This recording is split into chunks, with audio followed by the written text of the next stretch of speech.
Guys, good afternoon. Welcome back sa aking YouTube channel. For today's video, check natin ang 2023 Honda BR-V 1.5 VCVT Meteoroid Grey.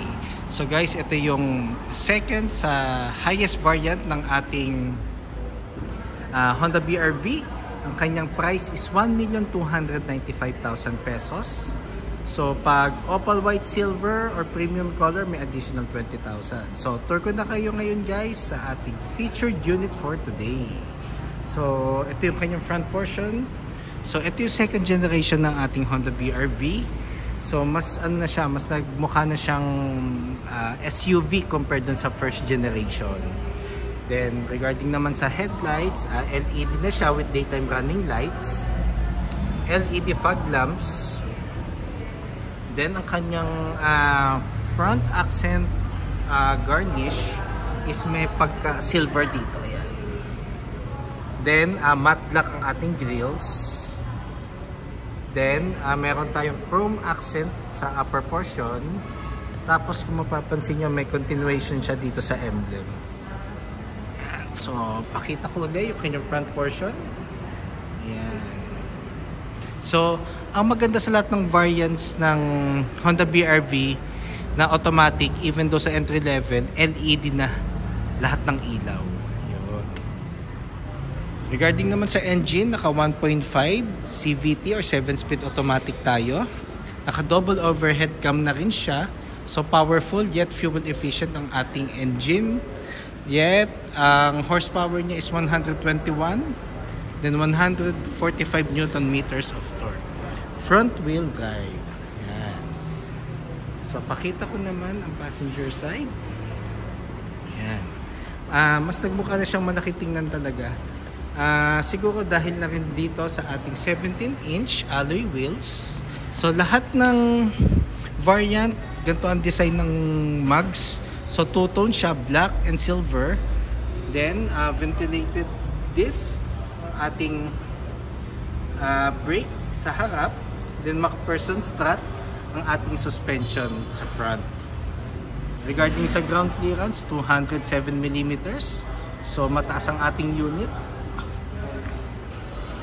Then for the side mirrors naman, dito na yung kanyang turning lights para mas visible ka every time na mag-hazard ka or magta-turn ka right or left. Yan. And pag sa gabi. Then chrome ng ating door handles. Then smart entry na rin nga pala siya guys. Sa likod naman, drum brake ang ating preno sa likod. Then naka-torsion beam ang ating suspension naman sa rear. Sa top naman, so meron siyang roof rail. So ano na siya, combination siya ng black and silver. Then shark fin antenna guys. So mas nag-e-emphasize siya ng sporty look compared doon sa mga traditional na microtype antenna. Kita ko naman ang ating back portion guys. Ayan.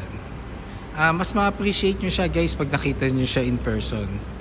Ayan. So regarding naman sa tail light natin guys, meron siyang ilaw dito sa may compartment or sa tailgate, diretso hanggang dito sa may likod, ay sa may gilid. Ayan.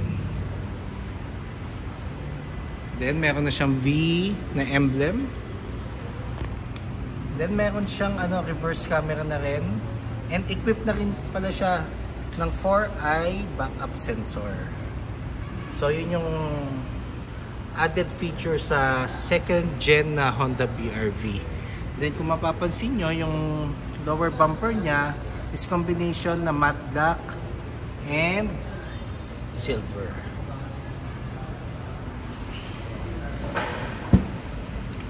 So pakita ko naman guys ang compartment just in case na 7 passengers. So ito ang ating allotted compartment. So meron tayong board para just in case na ifo-fold mo yung third row. So magpa-flat yung surface. Then the same time, meron ka pang additional space dito. Yan. Then pwede mo rin naman siyang ibaba just in case na naka angat ang third row seats. So ang texture nga pala ng seats natin guys is full genuine leather na. Then ang ating ceiling nga pala is black na guys. Yan. So mas siya, mas iwas sa dumi. Yan. So for the value of money regarding sa specs niya, features, then looks, worth it na worth it, lalo na sa engine performance.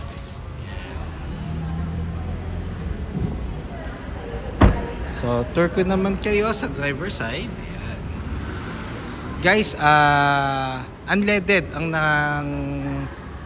minimum required for the BRV. So higher octane pwede naman, basta kailangan isang octane lang ang gagamitin natin.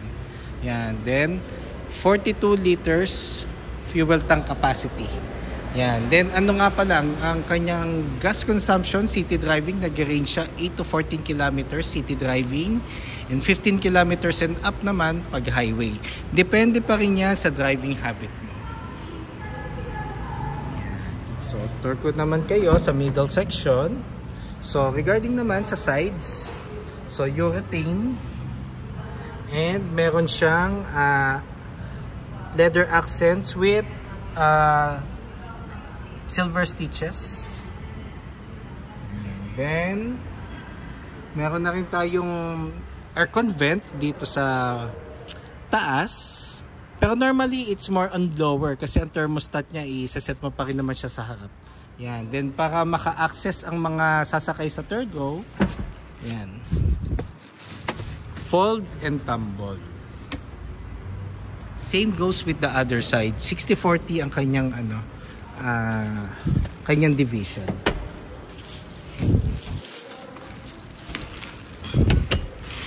Yan. Tapos sa middle section naman guys, meron tayong power outlet dito na 12 volts. Ayan.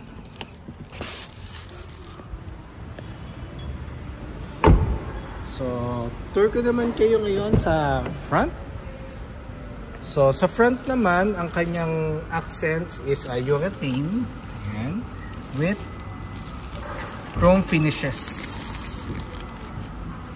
So sa buttons naman, power folding for the side mirrors.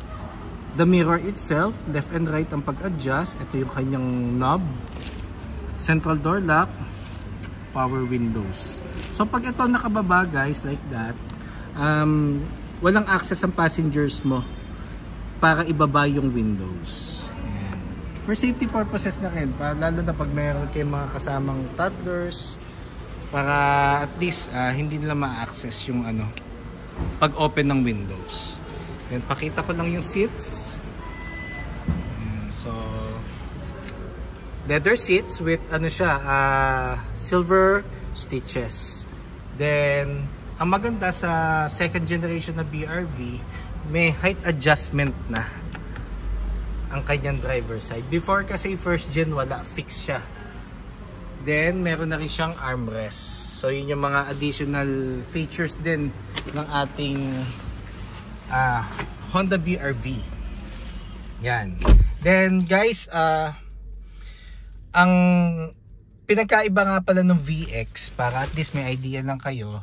Ang VX, ang pinagkaiba niya lang, merong paddle shifter, yung steering wheel, then Honda Sensing. Yun. Tapos sa sa panel naman, colored yung digital portion. Yan. So, yun lang. Pero rest, itsura sa loob, sa labas, parehas lang. Yun lang. So, tour ko naman kayo dito sa interior, sa front natin, dashboard. Sa manubela naman guys, leather cover na with silver stitches kung napapansin nyo. Tapos meron na siyang audio control. Ayan. And meron na rin siyang hands-free telephone assist. Sa VX kasi may buttons pa siya dito. For the Honda Sensing kasi yun. Then, instrument panel natin is combination of digital sa center, then analog naman in both sides. Ayan. Push start button na rin siya. Then, touchscreen audio unit with Apple CarPlay and Android Auto. Via cord pa siya, guys. Hindi pa siya wireless. Aircon buttons natin. So, dito yung thermostat. Yan. So, meron siyang red and blue arrows. Then, dito naman yung fan. And, ito yung other buttons for the aircon. Then, sa baba naman ng aircon buttons natin, meron tayong dalawang USB port. So for charging and for mirroring din. Ayan. Then power outlet. So guys, pag maglalagay kayo ng dashcam, like I always say, basta dito manggagaling ang power source, walang magiging problem. Kaya kung magpapalagay kayo ng dashcam, hindi ko naman siya pinopromote na magpalagay kayo sa dashcam, pero ng dashcam sa labas, pero yun nga, para hindi ma-void ang warranty, guys. Kasi may mga dashcam na tinatap ang wiring. So, hindi ko yun pinopromote sa clients ko. Lalo na kung sa labas lang magpapakabit. So, pinopromote ko siya dito sa magpapakabit, syempre sa casa. Para at least yung quality and yung expertise ng wirings, alam nung mag-i-install. Yan. Pero kung more on mas gusto niyo yung plug and play lang naman and sa labas kayo magpapakabit, pwede naman. Basta dito lang yung power source. Ayan. Then meron tayong 2 cup holders. Sa transmission, ayan. So meron tayong park, reverse, neutral, drive, sports mode, and low gear. Ayan. Tapos meron tayong portion dito na medyo mas mababa. Para siyang deep dish ng kanyang datingan. So pwede mo lagay yung wallet dyan, or siguro mga coins or mga small things. Handbrake. So kung mag-handbrake tayo, guys, yung pinakamataas. Para at least pag nakahang tayo, hindi tayo aatras. Yun. So every time na nagta-turn over ako ng unit and naka-traditional handbrake pa siya, lagi kong ini-inform sa client yon, kahit na matagal na silang nagda-drive or mga bago pa lang silang drivers. Yan. For na rin, safety purposes na rin ng ating clients.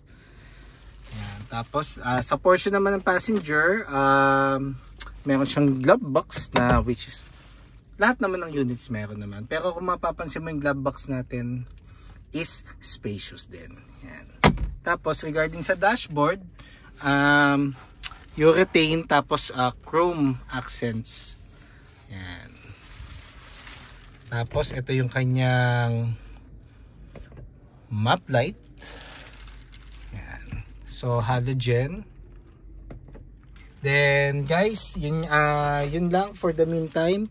So guys, kung meron kayong concern regarding discounts, gusto nyo magpa-quote ng financing or even though cash, PO, financing, lahat ng payment term kine-cater namin kung ano yung pinaka-convenient sa inyo. So doon tayo. Sa same time, pag may concern din kayo sa parts, service appointment, I can glad i-assist ko kayo. So you can reach me at 0906-386-8937 or visit me at 141 Quezon Avenue, Quezon City. And look for me, Ross Oliver Cruz, ang inyong friendly sales executive here at Honda Cars Quezon City, providing a hassle-free transaction to all customers since 2016. And guys, before I say goodbye, pasubscribe na nga rin pala sa aking YouTube channel para maging updated sa mga susunod na videos. Or type nyo lang yung name ko, Ross Oliver Cruz, sa FB naman. Kung gusto nyo doon nyo ako ma-reach. Ayun lang guys. So thank you and God bless.